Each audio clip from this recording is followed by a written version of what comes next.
Shalom, saudara yang Tuhan Yesus kasihi. Kita masih dalam suasana kemerdekaan negara Republik Indonesia. Saudara, siapa bangsa Indonesia yang tidak mengenal nama seorang Panglima Besar Jenderal Sudirman?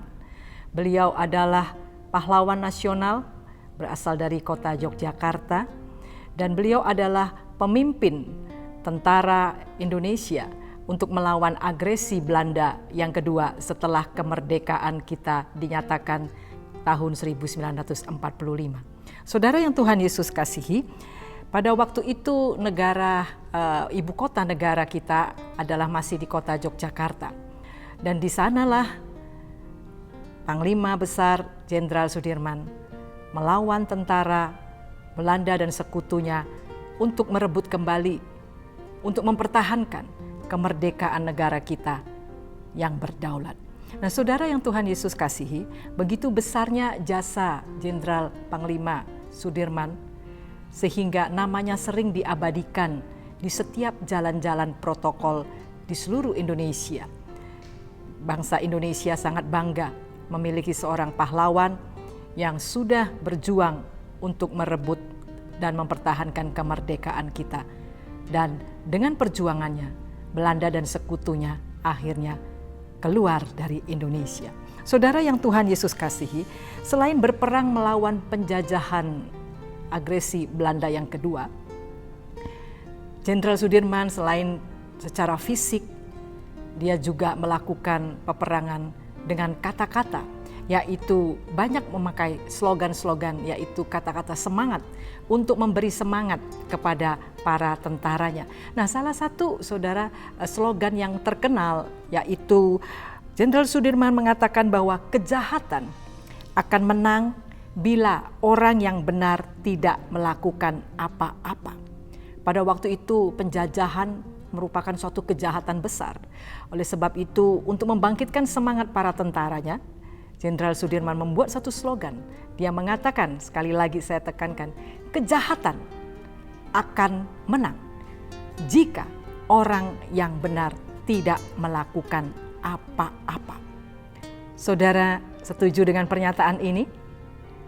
Saya setuju 1000%, saudara. Saudara yang Tuhan Yesus kasihi, memang tidak bisa dipungkiri negara kita, bahkan di dunia ini, sudah begitu banyak kejahatan, dan makin menjelang akhir zaman kejahatan makin merajalela. Saudara, lalu bagaimana seharusnya orang percaya bersikap terhadap kejahatan ini? Bersikap terhadap dosa yang ada di sekeliling kita, yang bahkan kita bisa melihat dengan mata kepala sendiri. Kita bisa mendengar dengan telinga kita secara langsung. Saudara yang Tuhan Yesus kasihi, jika orang percaya, yaitu saudara dan saya, sudah tahu ada kejahatan di sekeliling kita, sudah mendengar ada kejahatan di sekeliling kita, dan kita tidak berbuat apa-apa untuk mengalahkan kejahatan itu atau dosa itu, saudara, saya ingin katakan, saya ingin bertanya, apakah kita sudah benar-benar hidup sesuai dengan firman Tuhan?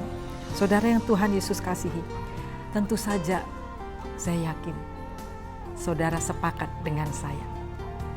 Kita sebagai anak Tuhan tidak akan pernah tahan melihat kejahatan di sekeliling kita.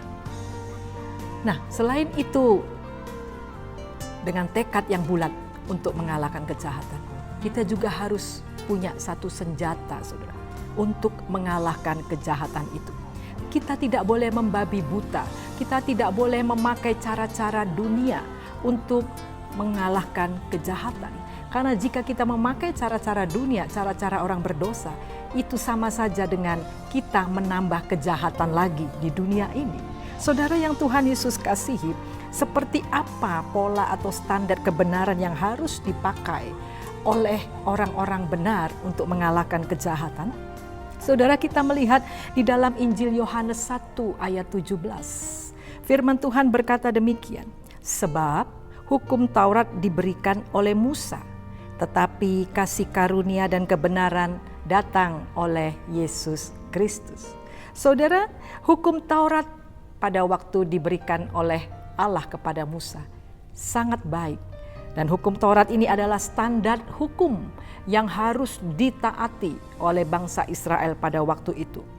Tetapi hukum Taurat yang baik, yang bagus ini, yang turun langsung dari Allah, tetaplah masih dilanggar oleh bangsa Israel.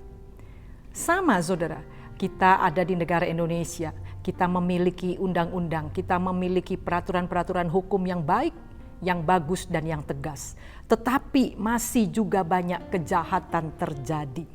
Contohnya, kita memiliki undang-undang yang tegas untuk orang-orang yang mengedarkan narkoba, hukumannya mati. Sudah banyak pengedar-pengedar, bandar-bandar narkoba yang mati. Tetapi saudara, apa yang terjadi?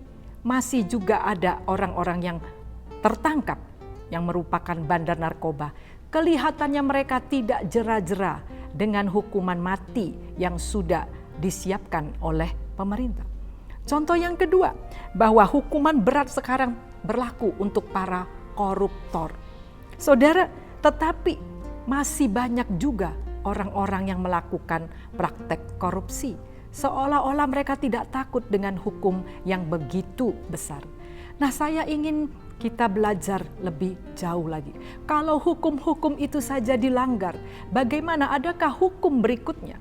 Sebagai orang benar, kita memakai satu alat ini untuk mengalahkan kejahatan di dunia ini. Hukum terakhir, Yohanes 1 ayat 17 tadi mengatakan, adalah hukum kasih karunia dan kebenaran oleh Yesus Kristus. Tidak ada lagi yang sama yang bisa mengalahkan, melampaui hukum ini. Saudara yang Tuhan Yesus kasihi, mari kita masuk lebih dalam lagi. Patron yang benar untuk mengalahkan yang jahat, pola yang benar untuk mengalahkan si penjahat dan dosa adalah dari Yesus Kristus sendiri. Saudara, bagaimana Alkitab mengajarkan untuk mengalahkan si jahat? Yang pertama adalah, alat yang pertama yaitu berdoa. Firman Tuhan mencatat, sebelum memulai pelayanannya, Yesus berdoa di padang gurun selama 40 hari, 40 malam dan disertai berpuasa. Apa yang terjadi ketika itu? Iblis ingin mencobai Yesus. Iblis, si jahat itu, ingin menjatuhkan Yesus supaya Yesus tidak bisa pelayanan dan menjadi berkat bagi banyak bangsa. Dan saat itu Yesus mengalahkan si jahat, si iblis itu, karena Yesus sudah berdoa, berpuasa, dan dia menyatakan dengan firman Tuhan, dengan hikmat dari Bapa, dan iblis itu lari daripadanya. Si jahat tidak bisa menguasai Yesus. Saudara yang Tuhan Yesus kasihi, kita melihat Yesus yang adalah anak Allah yang berkuasa. Dia saja masih membutuhkan doa, pimpinan dari Bapanya untuk mengalahkan si jahat. Apalagi kita, saudara dan saya, kita masih manusia yang belum sempurna, kita masih terbatas. Mari kita belajar dari sikap Yesus itu. Kapan kita harus berdoa, saudara? Sebelum kejahatan atau dosa itu menguasai. Jangan dibalik, kita berdoa setelah kejahatan terjadi. Nasi sudah menjadi bubur. Tetapi sebaiknya kita berdoa sebelum kejahatan itu terjadi dan menguasai kita.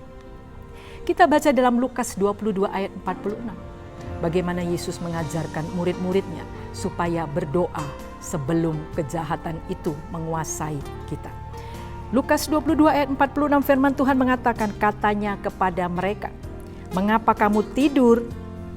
Mengapa kamu diam saja? Mengapa tidak berbuat apa-apa? Padahal si jahat sedang mengintai, maksud Yesus. Bangunlah, berjaga-jagalah dan berdoalah, supaya kamu jangan jatuh ke dalam pencobaan. Saudara, Yesus sedih. Maksud hati Yesus mengajak murid-muridnya untuk mendukung dia dalam doa. Karena sebentar lagi dia akan mengalami satu penderitaan yang sangat besar. Suatu penderitaan yang sangat menggemparkan dunia. Tetapi Yesus melihat murid-muridnya tidak berbuat apa-apa. Dan dia mengatakan, bangun, berdoa, berjaga-jaga, supaya kamu jangan jatuh dalam pencobaan. Inilah senjata pertama yang Alkitab ajarkan. untuk mengalahkan si jahat melalui pola Kristus, yaitu tekun berdoa. Saudara, cara yang kedua atau alat yang kedua untuk mengalahkan kejahatan selain berdoa adalah berbuat kebaikan atau kebenaran. Nah, saudara, kita baca dalam Roma 12 ayat 21. Janganlah kamu kalah terhadap kejahatan, tetapi kalahkanlah kejahatan dengan kebaikan. Inilah senjata untuk mengalahkan kejahatan selain berdoa, yaitu apa? Kita harus melakukan kebaikan. Saudara yang Tuhan Yesus kasihi, ada dua jenis sumber kejahatan di dunia ini. Yang pertama, sumber kejahatan berasal dari luar diri kita. Yang kedua, sumber kejahatan berasal dari dalam diri kita sendiri. Nah, jika kejahatan itu berasal dari diri kita, mungkin orang-orang sekeliling kita berbuat kejahatan dan kita dikhianati, kita dihancurkan, kita dikecewakan, kita dikuasai oleh perasaan kebencian oleh seseorang terhadap kita. Apa yang harus kita lakukan untuk mengalahkan kejahatan ini? Saudara, Roma 12 ayat 17 berkata demikian. Jangan membalas kejahatan dengan kejahatan. Lakukanlah apa yang baik bagi semua orang. Amin. Kalau itu kejahatan datang dari luar diri kita, lalu bagaimana kalau kejahatan itu timbul dari dalam diri kita? Bahkan niat jahat sebelum berbuat jahat. Saudara, kita harus melakukan kebenaran. Firman Tuhan katakan jangan berdiam diri saja, jangan mau dikuasai kejahatan. Oleh sebab itu, jika niat jahat itu ada dalam diri kita, bertobatlah. Kita harus segera bertobat. Saudara yang Tuhan Yesus kasihi, inilah dua senjata yang harus kita miliki sebagai orang percaya, supaya kita bebas dan bisa mengalahkan kejahatan. Kita akan masuk dalam kesimpulan, saudara. Kejahatan apapun bentuknya akan takluk dengan doa. Orang yang benar dan perbuatan baik dari orang yang benar. Saudara yang Tuhan Yesus kasihi, jika Anda adalah orang yang benar, jangan diam saja. Bertindaklah terhadap kejahatan. Kalahkan kejahatan dan jadilah pemenang. Amin. Merdeka!